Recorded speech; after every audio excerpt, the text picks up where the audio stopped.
पूछ रही हैं कि क्यों नहीं जा सकती मैं, ऐसा क्या कार्य है जो मैं अपने पिता के घर में, अपने बाबुल के घर में, अपने बाप के घर में, अपने पिता के घर में नहीं जा सकती, ऐसा क्या है।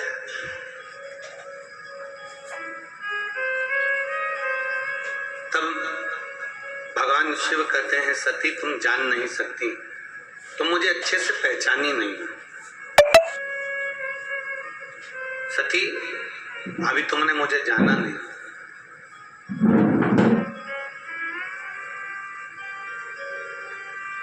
मानव की देह प्राप्त करने के बाद भी शिव को पहचानने के लिए नेत्र चाहिए, और वो नेत्र साधारण नहीं हो सकते।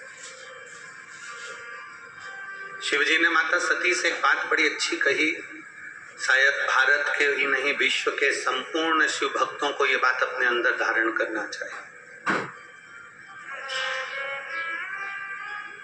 और कुबेरेश्वर बाबा की पवित्र भूमि पर जितने लोग कथा श्रवण कर रहे हैं वो भी इस बात को अपने अंदर उतारें, और जितने विश्व के, जितने देशों के शिव भक्त इस पवित्र कथा को सुन रहे हैं वो भी इस बात को अपने अंदर उतारें। भगवान शिव ने सती से कहा, मां सती से कहते हैं सती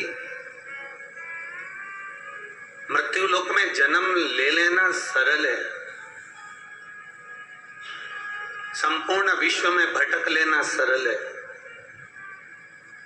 पर यदि कोई एक मेरे शिवालय तक अगर पहुंच जाए, मेरे मंदिर तक अगर कोई पहुंच जाए, सती मेरे धाम तक अगर कोई पहुंच जाए, तो समझ लेना कि वो मनुष्य का अगला जन्म फिर नहीं होना, वो मेरे धाम पर हमेशा के लिए विराजमान है। पुनरपि जननम पुनरपि मरणम के प्रपंच से वो छूट जाता है। बार बार जन्म लेना, बार बार मृत्यु होना, ये कब तक।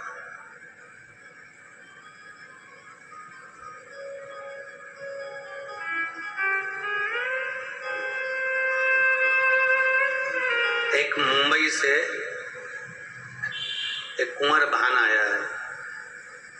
कहाँ बैठा है? अगर कहीं बैठा हो तो जरा खड़ा हो ना। कुंवर भान जी मुंबई से आए हैं। कहाँ है? वो बैठे हुआ है। ये मुंबई से आए हैं कथा श्रवण करने के लिए।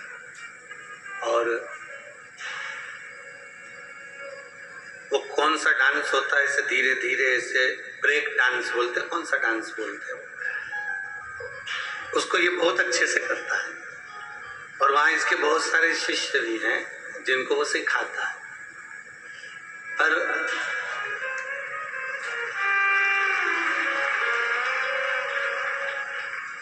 कथा इसने ऐसी रम ली और रहता ऐसा है बिल्कुल जैसे कि उसको कोई पहचाने ही ना।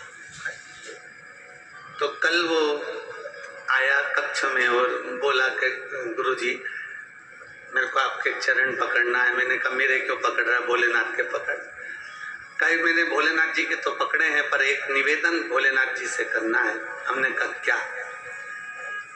कुबेरेश्वर धाम पर आया हूं तो बाबा से प्रार्थना कर कर जा रहा हूं कि आने वाले समय में बाबा जब मेरे ऊपर इतनी और कृपा कर दे कि मैं कुछ हॉस्पिटलों का निर्माण कर दूं, कुछ गरीबों बच्चों को खूब पढ़ा लूं और खूब उनकी एजुकेशन करा लूं। ये भीतर का भाव। बेटो कुमार भान आपको बहुत बहुत साथ दूंगा।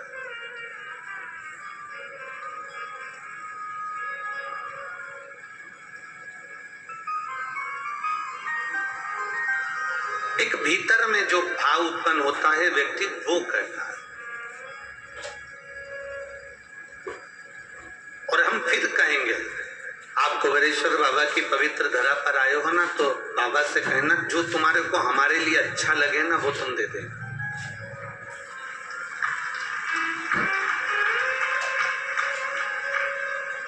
एक मैडम ने बहुत सुंदर चित्र बनवाया एक चित्रकार से।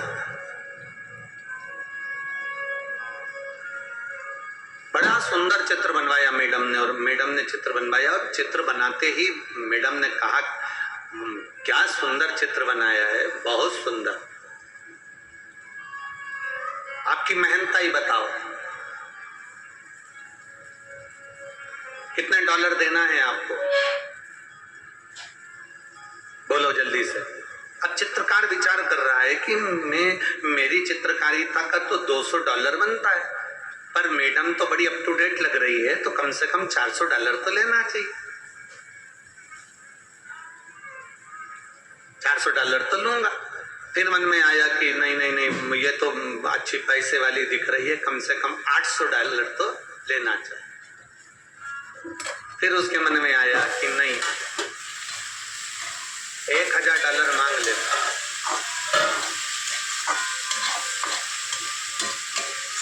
ऐसा विचार वो अंदर करता रहा। फिर आखिरी में मैडम ने फिर कहा, आप बताओ आपको क्या देना है चित्र का।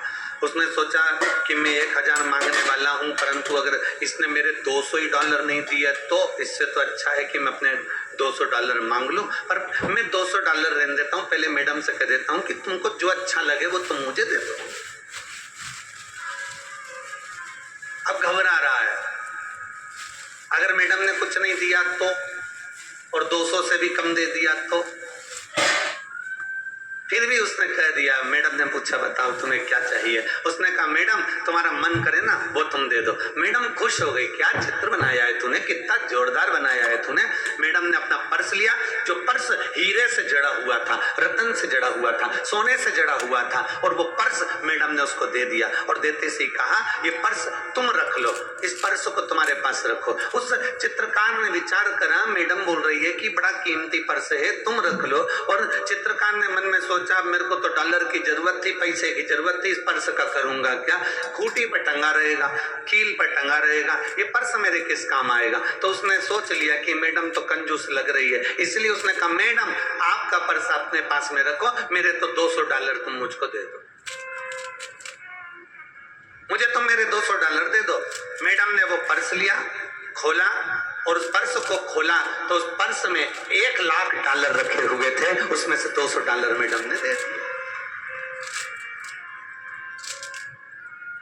अब मैडम कीमती पर्स भी दे रही थी, मैडम $1,00,000 भी दे रही थी, पर मांगा हमने केवल उतना है जितना हमारे को हमारी सोच से, हमारी बुद्धि से, हमारे चित्त से ठीक लगा, हमने उतना मांग लिया।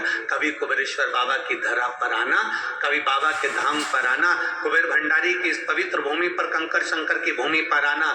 जब तक तुम्हारा मानव शरीर है, मनुष्य की देह है, चारों धाम कर लेना, 12 ज्योतिर्लिंग कर लेना, सारे तीर्थ होकर जाना, सारी नदी और सरोवर में स्नान कर लेना, और जिंदगी में एक बार कुबेरेश्वर बाबा की धरा पर जरूर आ।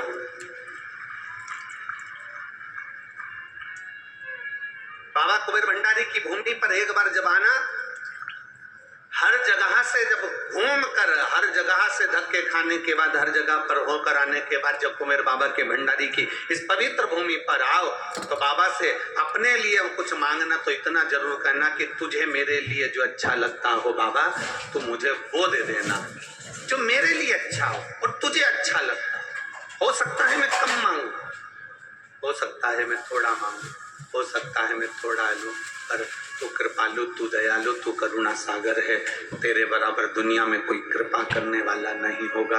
तू मुझे देना, तेरी मर्जी से देना। और फिर निवेदन है, देवता देते हैं पल्ला झाड़ कर, और महादेव देता है छप्पर फाड़ कर। वो देने में कमी नहीं रखता। यहाँ एक माँ बैठी है, रीमा भदौरिया, पति का नाम है गिरिराज सिंह भदौरिया। मैं जिला भिंड की रहने वाली हूँ, गांव है शुक्लपुरा, ग्वालियर में रहती हूँ। मेरा मोबाइल नंबर ये है। कहीं बैठी हैं, कहीं बैठी हो तो हाथ हिला सकती है।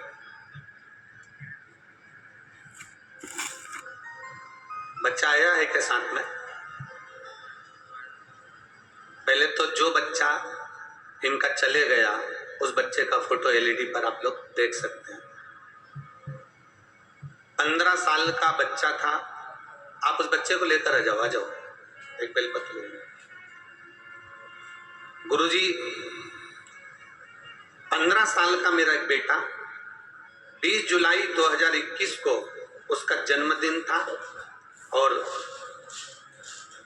27 जुलाई का दिन आया, हम ग्वालियर से अपने गांव गए और उसने भोजन भी नहीं करा और उसके दोस्तों ने उसको बुला लिया।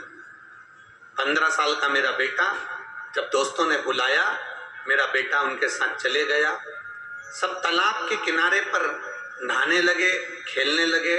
उसी बीच में मेरे बेटे का पांव फिसल गया और मेरा बेटा पानी में चला गया। 15 साल का मेरा बेटा जब पानी में चला गया, 3 घंटे तक उसको तालाब में ढूंढा गया, नहीं मिला। 4 घंटे तक ढूंढा गया, नहीं मिला। तब हम लोग हताश होकर घर आ गए। फिर घर पर वापस फोन आया कि तुम्हारा बेटा मिल गया, पर वो जीवित नहीं है, वो मर गया। मेरा 15 साल का एक बेटा चले गया, रो रो कर घर का बुरा हाल हो गया। करूं तो करूं क्या? जमीन पांव के नीचे से खसक गई, अब क्या करा जाए? तभी हमने कुबेरेश्वर बाबा के धाम में बाबा से विनती करी और टीवी के सामने बैठकर कथा श्रवण करी कि तुझे मेरा बेटा वापस देना पड़ेगा, चाहे कुछ भी हो जाए। डॉक्टरों के हिसाब से मुझे अब संतान नहीं हो सकती थी, डॉक्टरों के हिसाब से मुझे औलाद नहीं हो सकती थी, पर मैंने टीवी के सामने अपने पति के साथ बैठकर जब कथा का रसपान किया, बाबा को 1 लोटा जल चढ़ाना प्रारंभ करा, मंदिर में सफाई करना प्रारंभ करा, मंदिर के बेलपत्र लाकर नंदी के पास बैठकर खाना प्रारंभ करा, और डॉक्टरों ने कह दिया तब तुम्हें औलाद नहीं होगी, पर मेरे बाबा ने मुझे पुनः फिर एक बेटा दिया, उसका नाम मैंने शिवांश रखा है। पुनः उस बेटे का फोटो लगा रही है और वो बेटे को लेकर भी आ रही है। मेरे बेटे का नाम मैंने शिवांश रखा है। 15 साल का मेरा पुत्र चले गया। डॉक्टर के हिसाब से मैं मां नहीं बन सकती, डॉक्टर के हिसाब से मुझे औलाद नहीं हो सकती, पर एक भरोसा उसके भीतर जागृत था, एक विश्वास उसके भीतर जागृत था, एक भगवान के चरणों के प्रति विश्वास उसके भीतर जागृत था, और वो भरोसा, वो विश्वास उसका इतना बढ़ गया था कि मेरे देवाधिदेव महादेव को सुनना। बस एक निवेदन, बाबा के धाम में आओ, तुम अपनी मर्जी से जो मांगना है वो तुम मांगो, तुम्हारी मर्जी है, पर मेरे बाबा से इतना जरूर कहना कि मैं जो मांगूंगा हो सकता है उसमें कमी रह जाए, पर मेरे शंभू इतनी कृपा जरूर करना कि मेरे हित के लिए तुझे जो अच्छा लगे वो मुझे इतना दे देना कि बस मेरे ऊपर तेरी कृपा बने।